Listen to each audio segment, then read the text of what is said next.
ناظرین، کیا آپ جانتے ہیں کہ دنیا بھر کے طبی ماہرین کے مطابق مچھروں سے بچاؤ کے لیے عام استعمال کی جانے والی کوئل در حقیقت انسانی صحت کے لیے انتہائی نقصان دہ ہے، اور بہت سارے دیگر نقصانات کے ساتھ ساتھ اس کے دھوئیں میں موجود کم از کم 2 کیمیکلز یعنی فارملڈیہائڈ اور بینزین کو عالمی ادارہ صحت نے دنیا بھر میں کی جانے والی ریسرچ کی بنیاد پر گروپ 1 کارسینوجینک ایجنٹ ڈکلیئر کر رکھا ہے، یعنی وہ اجزاء جو ثابت شدہ کینسر کا سبب بننے کی صلاحیت رکھتے ہیں، اور ان کا طویل مدتی استعمال نہ صرف پھیپھڑوں بلکہ ناک، گلے اور خون کی کئی اقسام کے کینسر کا باعث بن سکتا ہے۔ اس لیے ناظرین، اگر آپ بھی اپنے گھر پہ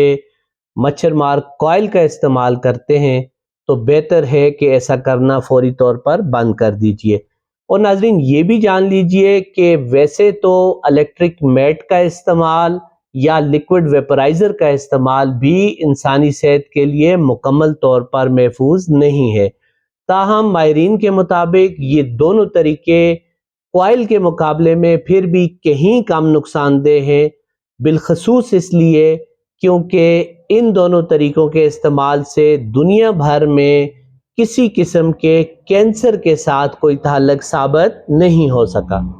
تاہم ناظرین، سبھی ماہرین کے مطابق مچھروں سے بچاؤ کا سب سے بہترین اور مکمل طور پر محفوظ طریقہ آج بھی مچھردانی کا استعمال ہی ہے، لیکن اگر کسی وجہ سے مچھردانی کا استعمال ممکن نہ ہو تو ایسی صورت میں جلد پر ڈائریکٹ استعمال ہونے والے ماسکیٹو ریپیلنٹس باقی تمام آپشنز کے مقابلے میں کہیں بہتر اور محفوظ چوائس ہیں۔ کیونکہ یہ نہ تو کسی قسم کا کینسر کرتے ہیں اور نہ ہی دنیا بھر میں ان کے استعمال سے کوئی سنجیدہ نوعیت کے دیگر نقصانات دیکھے گئے ہیں۔ شکریہ۔